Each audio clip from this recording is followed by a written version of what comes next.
Dikisahkan, ada seorang gadis pelajar yang berhijab dan soleha. Dia selalu menjalankan perintah-perintah Allah dan taat padanya. Suatu hari didatangkan padanya seorang laki-laki untuk melamarnya, yaitu anak pamannya yang soleh dan juga penghafal Al-Quran. Akan tetapi, ayah dari gadis itu menolak lamaran untuk anaknya. Maka gadis itu berkata pada ayahnya dengan sopan, "Wahai ayahku, aku akan mengingatkanmu dengan hadis Rasulullah Shallallahu Alaihi Wasallam. Jika datang pada kalian pelamar yang mana kalian ridhoi agama dan akhlaknya, maka nikahkanlah. Jika tidak, maka itu akan menjadi fitnah di bumi dan juga kerusakan yang tidak disengaja." Ayahnya pun marah terhadap gadis itu. Lalu dia berkata padanya, "Sesungguhnya kakakmu telah memberitahuku hadis ini sejak 2 tahun yang lalu. Dan dia menikah dengan pilihan yang dia inginkan. Dan sekarang dia hidup dalam kemiskinan dan kekurangan." Gadis itu pun beristighfar kepada Allah dan berkata pada ayahnya, "Akan tetapi semenjak kakakku menikah, dia merasa bahagia yang tidak bisa digambarkan rasanya. Lalu kebahagiaannya tidak memisahkannya dari suami serta anak-anaknya. Dan kebahagiaan, wahai ayahku, hanya dalam ridha Allah atas kita." Sang ayah tetap bersikeras pada pendiriannya. Dan setelah beberapa hari, teman kerja ayahnya meminta sang ayah untuk setuju menjodohkan putranya dengan gadis itu. Ayahnya pun setuju lalu memberitahu temannya bahwa gadisnya menginginkan pemuda yang soleh. Maka dari itu, dia harus meyakinkannya saat datang ke rumahnya. Saat ayahnya pulang kerja, dia memberitahu keluarganya bahwa temannya akan datang bersama anaknya untuk melamar gadis itu besok. Namun dia juga meminta anak perempuannya agar jangan terburu-buru dalam memutuskan dan menolak pemuda itu kecuali sudah berbicara dengannya. Keesokan harinya, datanglah seorang pemuda dengan keluarganya. Lalu duduklah mereka bersama dengan gadis itu, membicarakan beberapa perkara dan juga menjelaskannya dengan ayat-ayat dan juga hadis. Ketika mereka sedang duduk, datanglah waktu sholat Isya. Pemuda itu pun meminta izin kepada gadis itu untuk sholat di masjid lalu kembali lagi padanya. Setelah itu sang gadis tidak ragu lagi atas tindakan pemuda itu yang mana dia setuju atas pertunangan itu serta meyakinkan diri bahwa pemuda itu tidak menzoliminya. Setelah 2 hari pertunangan, si pemuda menghubungi gadis itu sebanyak 4 kali. Namun setiap dia menelpon tidak ada satupun telepon yang diangkat. Dan kelima kalinya dia menghubungi si gadis setelah jam 10 malam, teleponnya pun diangkat oleh gadis itu. Pemuda itu pun langsung marah dan berkata, "Aku yakin aku adalah pemuda kaya yang tampan dan seluruh gadis-gadis menginginkanku. Dan aku tidak terima pembodohan ini darimu. Kenapa kau tidak mengangkat teleponku sepanjang hari? Apa alasanmu? Mungkin kau akan mengatakan bahwa aku akan mengabarimu, tapi aku malah tertidur. Aku sudah menghubungimu sebanyak 4 kali dan setiap itu ada jeda waktu yang cukup lama. Pasti ada sesuatu yang menyibukkanmu selain aku." Gadis itu pun berkata dengan tenang, "Seharusnya kau memulai dengan salam dan aku akan menjawabnya. Dan benar tentang 4 panggilan itu, aku sibuk dengan selainmu. Dan saat aku bersamanya, aku lupa dengan dunia dan seluruh isinya, dan tidak akan menjawab panggilan apapun." Pemuda itu membalas dengan emosi, "Kau mengatakan ini setelah 2 hari kita bertunangan? Sepertinya kita tidak akan melanjutkan pertunangan ini. Aku akan meninggalkanmu dengan yang telah membuatmu melupakan dunia."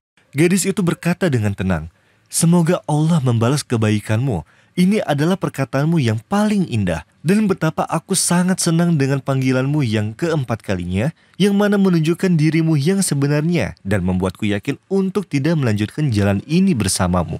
Sesungguhnya kamu menelponku di waktu-waktu saat aku sedang sibuk dengan yang aku cintai dan yang membuatku melupakan semuanya. Sesungguhnya aku saat itu sedang bersama Allah. Karena kamu menghubungiku di waktu-waktu sholat. Yang pertama saat sholat zuhur, yang kedua saat sholat asar, dan yang ketiga saat sholat maghrib, lalu yang keempat saat sholat isya. Dan pada waktu-waktu ini aku sedang terputus dengan dunia dan seisinya, dan aku tidak bisa terikat pada manusia yang tidak terikat pada Allah." Kemudian gadis itu menutup teleponnya dan memberitahu keluarganya tentang tidak lanjutnya pertunangan walaupun sudah terlanjur terjadi. يا أيها الذين آمنوا إن تتقوا الله يجعل لكم فرقانا ويكفر عنكم سيئاتكم ويغفر لكم والله ذو الفضل العظيم. Setelah 1 bulan berlalu, dia ditawarkan anak pamannya untuk kedua kalinya. Gadis itu setuju dan juga seluruh keluarganya setuju dengan sangat yakin.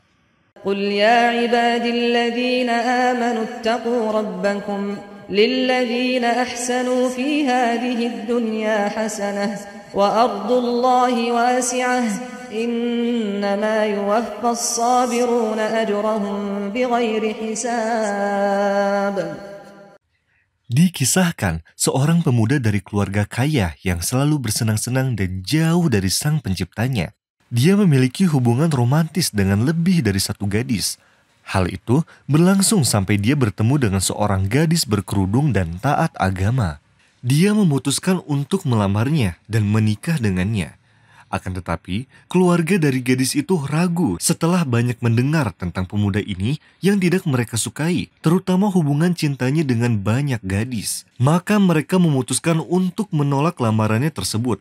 Akan tetapi, wanita itu berkata pada ayahnya, "Aku akan berbicara padanya. Setelah itu, baru aku yang akan memutuskan pilihanku." Saat pemuda itu bertemu dengan wanita tersebut, wanita itu berkata padanya, "Kamu harus menyelesaikan hubunganmu dengan wanita lainnya dan mendekatkan diri pada Allah dengan berbuat baik. Dan aku tahu ini tidak mudah bagimu, tetapi aku akan berwasiat padamu tentang 4 perkara.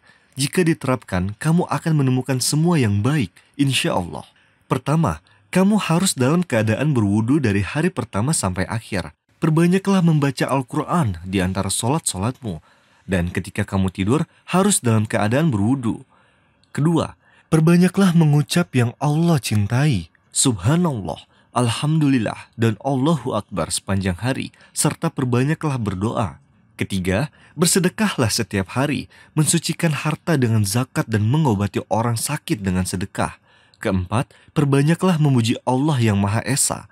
Pemuda itu pun setuju dengan semua wasiat yang diberikan oleh gadis itu.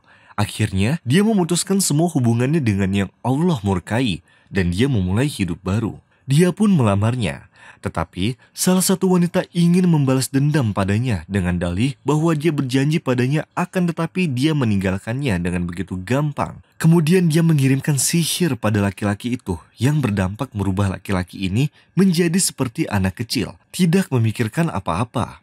Keluarganya terpaksa membawanya ke luar negeri jauh dari orang-orang dan tanpa sepengetahuan tunangannya. Dan ketika gadis itu menghubungi keluarganya untuk memastikan kabarnya, keluarganya menjawab bahwa dia adalah sebab atas apa yang telah menimpa laki-laki itu. Jika saja tidak ada pertunangan ini, maka anak mereka tidak akan sakit seperti ini. Gadis itu pun sangat sedih karena dia jauh darinya dan tidak tahu apa-apa tentang dia selain nomor ponselnya yang mana sudah dipegang oleh keluarganya. Tetapi kepercayaannya kepada Allah menghapus kesedihannya. Maka dia bersedekah ke beberapa orang miskin dengan harapan kesembuhan tunangannya. Dan sepanjang malam dia mengeluh kepada Allah dan berdoa, menangis dan berkata, "Ya Tuhan, selesaikanlah urusanku pagi ini." Dengan angin pagi, Allah mengabulkan doanya. Maka ketika dia membuka teleponnya dan menemukan lebih dari 20 panggilan telepon dari tunangannya.